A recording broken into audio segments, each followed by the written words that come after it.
Hello and welcome to the Velocity Institute. This is Velocity Talks, our weekly opportunity to talk to the cool people in private brand.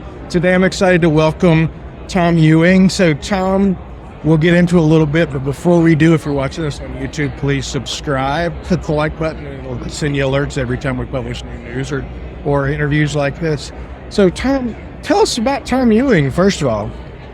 I'm living my best life right now. That's good. I was able to retire from Marzetti about 4 years ago and had a very good friend of mine for over 35 years asked me to help come work with the staff part-time. So you're still staying a little bit So I busy. still stay a little bit busy, and that morphed into a project to start an internship program for college students around Columbus at Ohio State, exciting. Otterbein, in data processing. Okay. So get students that are in data analytics, and they go and help us work with our customer data that we get and analyze and prepare reports for the people who hire his broker to represent them at different retailers. It's a great experience for the So, kids. great and- experience and- for the and kids. They're getting good content. And I get energy from them. So I do that a couple of days a week, and then I'm able to play golf quite a bit. So life is very good. I've got 3 grandchildren. That's exciting. Very nice. How old are they? They are 15, 13, and 12 right now. And my oldest is my grandson. And the highlight was he made his junior varsity golf team at his high school. That's very good. And my granddaughter is a volleyball player, and she enjoys that. And then my other granddaughter does lacrosse and field hockey. So they're all active. So they're all very active. And my son works in a consulting business in Cleveland called Insights to Profit. And then I have a son in Phoenix who works for Boeing, has since he got out of school, works on the Apache helicopter. Wow, that's exciting. Yeah, he's busy right now, I so bet. things are good. And my wife and I live in Columbus, Ohio, with all of our friends. And her mom recently moved from her sister back to Columbus, so we've got a good life going. It's a So it's good all thing. nice. How long have you been in the private brand industry now? I started in this business in 1987 in the private brand business, so that's about 36 years. So you've seen all but the earliest generic. You've pretty much been involved in most of it. Yes, I saw some of the early generic. I've been in the food business since 1978. So you saw the earliest. So I saw the early generic business when I got into. I was working at Borden at the time, and at Borden, where it was a private label business, and I jumped at the opportunity to work in that. So I started selling private brand non-dairy coffee creamer and powdered soft drink mixes. Because that would have been Albertsons or I don't even know. Yeah, really generic. Yeah. I did red and white, black and white label generic, in addition to customer labels. Yeah. So it's changed a lot over the years. It's changed for the better over the years. And I think the key is that at this point, the shoppers who are starting their families and becoming really the family shopper all grew up in the 90s. Yeah, they don't remember generic. They don't remember that. They remember private brand being bad, honestly. No, that's right. They remember private brand being a good product at a value price.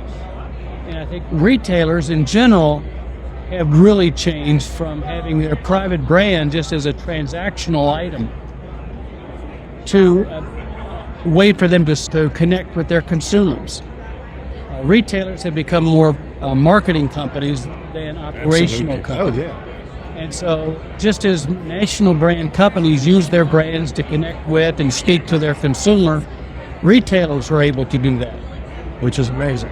And early in my career, I was very fortunate to be involved with Fleming, who was a wholesaler, and a gentleman named John Huffman, who was a real giant in the private brand business. And he took a bunch of us up to Canada to sit down and talk with the people at Loblaw. So you met Dave Nichols. Dave Nichols and the whole group, Dick Curry, and they explained how they used the President's Choice brand to separate themselves from the other retailers in Canada. And at the time, they were trying to export the President's Choice brand to different retailers in the U.S. Yeah, it was in Harris Teeter for a while. I remember it as a kid, it was in Harris Teeter. But they got to the point where the President's Choice brand could be put on anything from a golf club. They put it on credit cards because it meant quality. Yeah, they still have insurance for it. Insurance. So, that is the epitome of how you create your brand. Absolutely. And I believe that retailers in the U.S., and I'll throw out Kroger with a Simple Truth brand. Yeah. They created a brand that has become a $3 billion brand to consumers about health and wellness. It's the largest natural organic brand in the U.S., period. Yes, and that's Period. completely created by Kroger and Yep. executing. So that's the prime example of how a retailer can connect with consumers and pull those consumers to their store by using a brand. Well, so it's interesting. We've spent, and you were certainly a huge part of it, the last 50 years really building these muscles around national brand equivalency and product development and all of that. And we got to keep that, right? That's a core part of who this industry is. What's the next thing? What do we have to add to that to get to the next level? I think we have to keep up with what our retailers want to do. And I believe that the retailers are beginning to try to separate themselves from each other with their various products and unique products. One of the things Dave Nichols said was, when you own the theater, you can put on any play that you want to. Yeah. So when you own the shelf, you can take risks with new and innovative product at little or no cost. Whereas as a manufacturer, because I work for brand manufacturers and I market, Marzetti's is a pretty good sized salad dressing brand, right? and I was responsible for a lot of branded business at Marzetti. But when you go to launch a new item, particularly if it's unique, there's a lot of risk involved because the retailers will challenge you to pay the slotting fees and different marketing fees to get the product on the shelf, and then you have to decide if there are enough consumers who are out there to buy that product to make it worthwhile.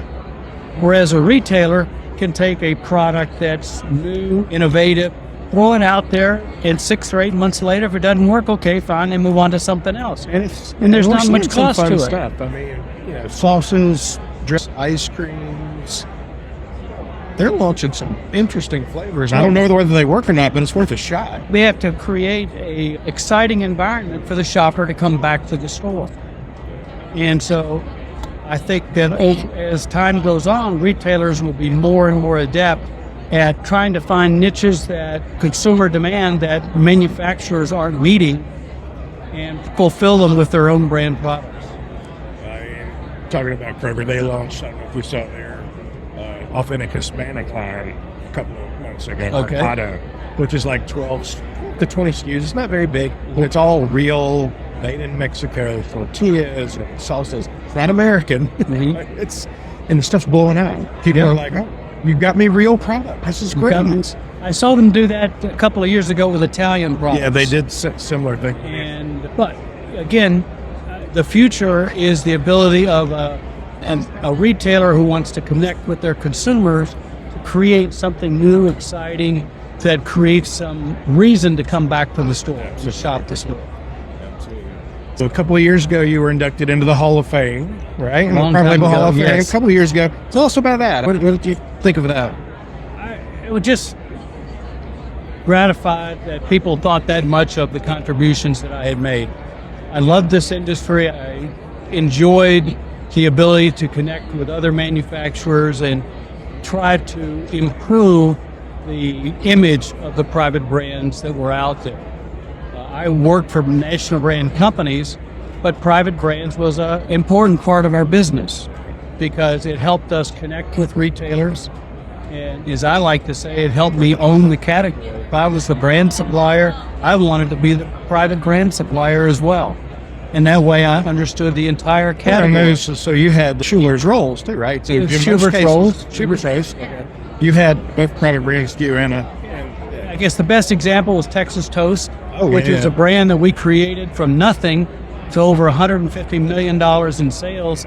And I did private brand in that business as much as we could because of capacity. But I managed our Walmart business for the first 18 years we had it. And we wanted to own the category. So we wanted to do both the brand and the private brand. Yeah, that's cool.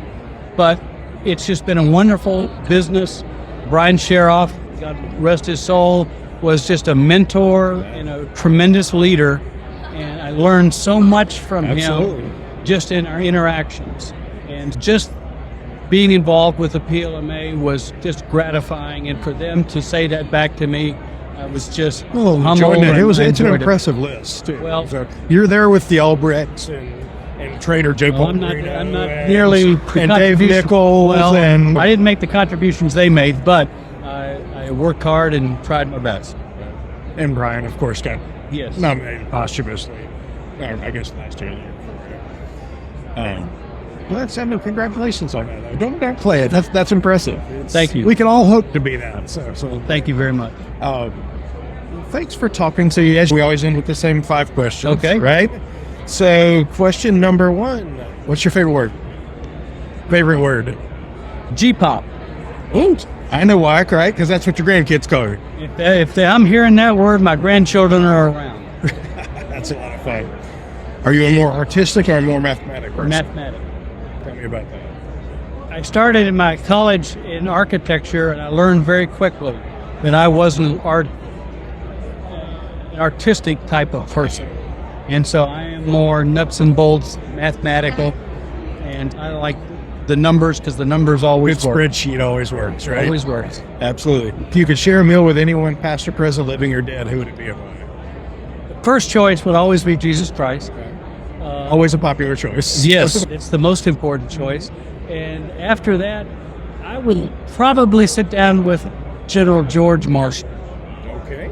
The Marshall Plan, the whole guy. George Marshall picked all of the leaders that won World War II. And we think of wars that we go into as being long-term. From the time we entered in 41 till 45 was 4 years. Wow. And you look at all of the things that happened in this country in 4 years and how this country pulled together to do one thing in 4 years. It was absolutely amazing. And he was one of the guys that picked all of the right people to do the job. I like that answer. What profession other than your own would you have liked to have tried? Airline pilot. That's also a common answer, believe it or not.